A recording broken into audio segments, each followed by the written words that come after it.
basically, we got it handed to us pretty good. We had a couple plays early in the game where we felt like that if we could have turned two double plays, it would have saved us 5 runs. One in the first, and it took a little hop on John, hit him in his palm, knocked it down, flipped it, barely beat it at first. That would have ended the inning. Ended up scoring 3 runs. And then, in the fifth inning, I think they had maybe first and second, one out, and had a ground ball to third. Couldn't get the ball out of his glove. Finally does. Makes a pretty good pivot throw to second baseman, who does a great job of turning it. Again, bang, bang, he's safe. And they scored 2 runs. And that was the one that probably really hurt us, because we had just kind of turned the corner, tied the game, I think, at the time. It was 4-4. Next thing you know, we're down 6-4, and had to throw, a bunch more pitches, and then it was on. But, had some guys that are really swinging it well. We got some that aren't swinging it well at all. And, give credit to TCU. They didn't swing at balls. They stole bases. They just did a great job of kind of taking it to us. And, we threw some young guys out there. Gage Wood early, he'd been pitching great for us. And I think it was just, at the time, just a little too nervous. And that, I think you'll see a lot better pitcher down the road. So, with that being said, I'm glad we got another game tomorrow. Coach, with Callie, what are those conversations like after the first 2 games of his season with a guy that was so consistent for you, all hitting all season? Just what are those conversations like? Well, his batting average against our pitching has been pretty good, but he's had some bad days. I mean, he struck out 4 times in a game last week in a scrimmage, and I don't know if he had a hit for 2 or 3 days, and then he'll go 4 for 4. And we need him to hit. He's not hitting. He's so I mean, the conversation is, you're an older guy. You've shown you can hit this caliber of pitching, and because our top 5 or 6 guys are as good as anybody's top 5 or 6 guys, and he's hit those guys. So he needs to pick it up a little bit for us to really have a tough lineup. Coach, what went wrong for Will McIntyre? Couldn't locate. I mean, he was throwing the ball belt high. Our dugouts are way down the side, but everything was right around the waist. It wasn't down around the knees or a little below.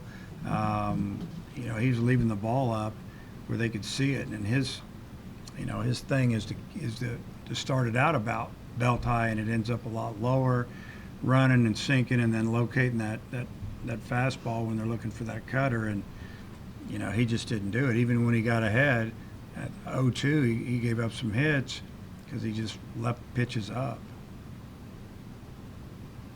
Jared, it looked like it was a cutter that you hit out, or at least that's what the scoreboard said. Just what'd you see up at the plate today, and just how good did it go to get a few good swings on? Yeah, just basically got good pitches to hit, and made them count. So. Zach, the first couple innings were kind of chaotic. How would you assess your performance coming in and settling things down for a little bit? Going out there with that type of situation, I just try to eliminate the damage as much as I can. And I felt like, in a way, I did a good job at eliminating most of it.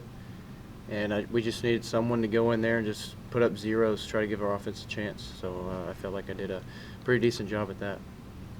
How did it feel to get out there and, pitch well after you struggled in some scrimmages? That's just baseball. Of course, like you said, I had a lot of struggles throughout the fall, throughout the winter scrimmages we had, but I knew what I was still capable of. I never lost confidence in my stuff. I was still the same pitcher I was then as I was now. And so I think that's just a huge makeup of kind of who I am, just not losing focus on what I am and what kind of pitcher I am. So it's nice to finally get good results versus the past, but it's just nice to finally go out there and show these guys what I can actually do. Dave, I'm curious, the pitch clock is really kind of shown very early this new rule. It almost feels like a shot clock in It basketball. does. It's ruining the game. My opinion, with runners on, don't have it.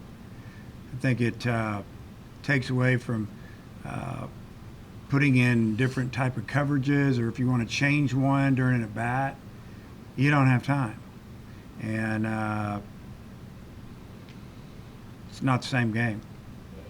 It makes me a little anxious. Zach, what's it like standing on the mound knowing you've got a 20-second clock on?